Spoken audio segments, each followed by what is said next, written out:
Have you ever stopped to think about how a simple two-word question can sell millions of gallons of milk? Or how a three-word phrase can build a global empire? The words advertisers use, they seem so simple, but they have this incredible power to shape what we buy, what we want, and even our culture itself. So what's their secret? To really get this, we've got to look at some of the heavy hitters, the most effective phrases ever written. And trust me, these are not just slogans. They are finely tuned psychological triggers. Okay, let's start with the classic Got Milk campaign from 1993. Think about what it doesn't do. It's not listing nutritional facts or talking about strong bones. No, it just asks this simple, almost urgent question that immediately puts an image in your head. You're about to eat a cookie or a brownie, and you don't have milk. And that's where the real genius is. It's a psychological tactic called loss aversion. The campaign brilliantly tapped into the fear of missing out on something you should already have. And that fear, well, it's a way more powerful motivator than just hearing about the benefits of having it.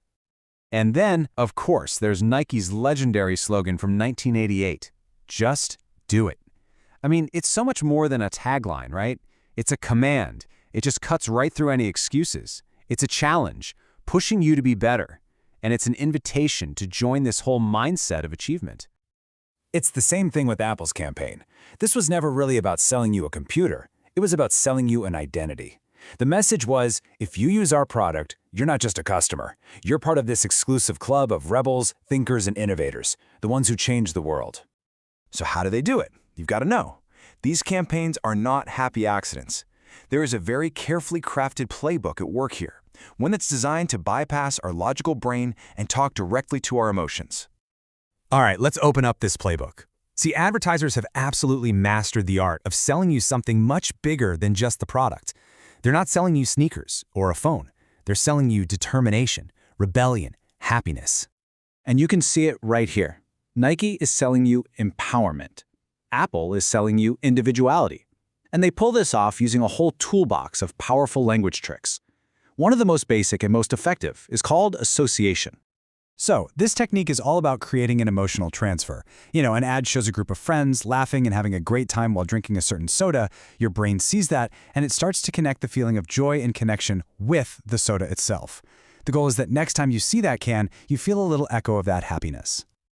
Okay, but it gets even sneakier. Let's talk about weasel words. Now, they get their name from this old idea that a weasel can suck the contents out of an egg and leave the shell looking perfectly whole. And that's exactly what these words do to a claim. They suck out all the real meaning, leaving behind what looks like a solid promise, but it's actually empty. Yeah, this is a perfect example. You see words like helps, virtually, fights, or up to all the time.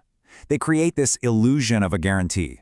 A face cream that helps fight wrinkles isn't actually promising to get rid of them. And a sale that offers up to 70% off might only have one tiny little item with that discount. It lets them sound really impressive without being legally on the hook for it. But, get this, maybe the most powerful tool in the entire advertising playbook isn't something they write or say at all. It's something that you do inside your own mind. That's what this quote is really getting at. A huge reason ads are so powerful is because they are often, they're incomplete. They're designed with these intentional gaps, and they know our brains just hate leaving a blank space, so we jump in to fill it. See, it all comes down to something called the cooperative principle. Basically, in any normal conversation, we have this unspoken agreement that the other person is trying to be truthful and relevant. So we're constantly making these little logical leaps to figure out what they really mean. And advertisers, they are counting on you to do just that. This example is just brilliant. Look at it. The ad never, ever says that other juice brands are bad. It just says they give you some of the vitamin C you need.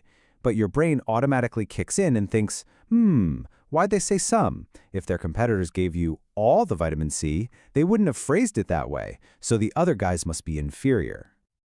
And that's the kicker, isn't it?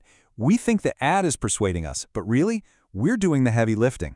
We are active partners in our own persuasion, building a stronger, more convincing argument right inside our own heads.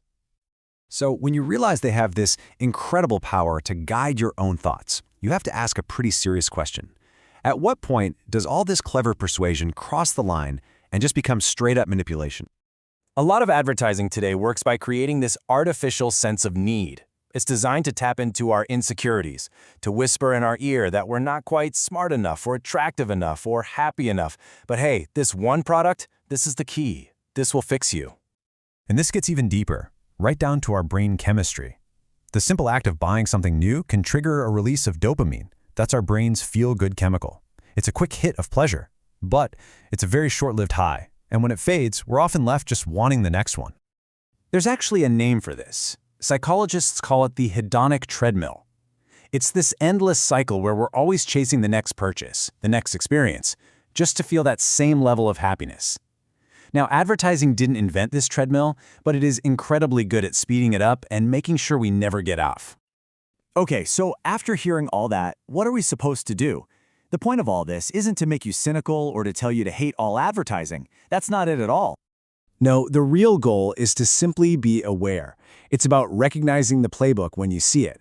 It's about understanding the language tricks, the psychological nudges, and the emotional buttons they're trying to push so that you can be the one making the choice. Because once you understand how the magic trick works, you're not just a passive audience member anymore. You become a decoder. You start to see the messages behind the messages that are flying at you every single day. So from now on, when you see an ad, ask yourself that question. Because once you start looking for the story they want you to buy into, you'll never see a commercial or a billboard or an Instagram post the same way again.